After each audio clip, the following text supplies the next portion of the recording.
Pri zhotovení modernej fasády, ktorá reaguje na súčasné trendy, vám firma Saint-Gobain Weber ponúka niekoľko typov dekoratívnych a dizajnových omietok. Základné typy sú omietka so vzhľadom pieskovcového kameňa, granitu alebo tehly. Taktiež je v ponuke omietka vytvárajúca imitáciu textúry dreva na fasáde. Pred samotnou aplikáciou dekoratívnych omietok je potrebné, aby bol podklad dobre napenetrovaný. Na to nám slúži podkladový náter Weber PG225, ktorý sa dodáva pripravený na priame použitie. Podkladový náter je potrebné pred použitím dôkladne premiešať.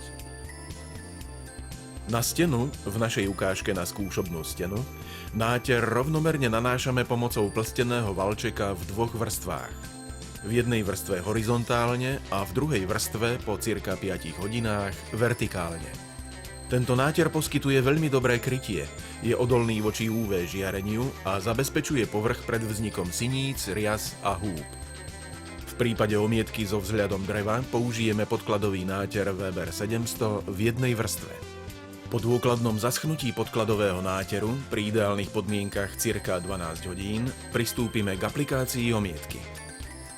K vytvoreniu povrchovej úpravy budeme potrebovať dekoratívnu omietku TD327, elektrické miešadlo Unimixer, nerezové hladidlo, nerezovú lyžicu a šablónu s požadovaným vzhľadom. Na napenetrovaný podklad prilepíme šablónu so vzhľadom tehly. Šablóna je samolepiaca, pred nalepením odstránime ochrannú papierovú vrstvu. Tieto šablóny je možné jednoducho nadpájať.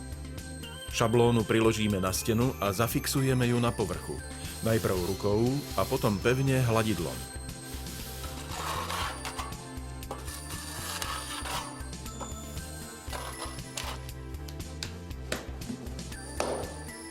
Dekoratívna tenkovrstvová omietka sa dodáva pripravená na priame použitie.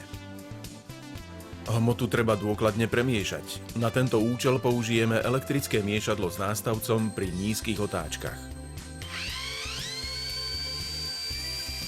Pri miešaní dbáme na to, aby sa hmota premiešala aj na spodku vedra. Hmotu nanášame pomocou murárskej lyžice a hladidla rovnomerne po celom povrchu. Aby hmota vyplnila plochu aj pri okrajoch šablóny, roztierame ju zvislo aj vodorovne.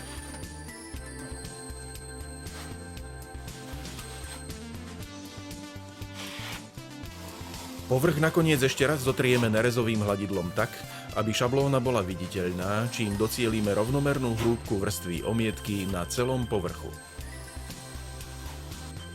Po nanesení omietky šablónu ihneď zo steny odlepíme. V prípade, že šablóna nebude okamžite po aplikácii odstránená, môže dôjsť k porušeniu vzoru a estetickým chybám.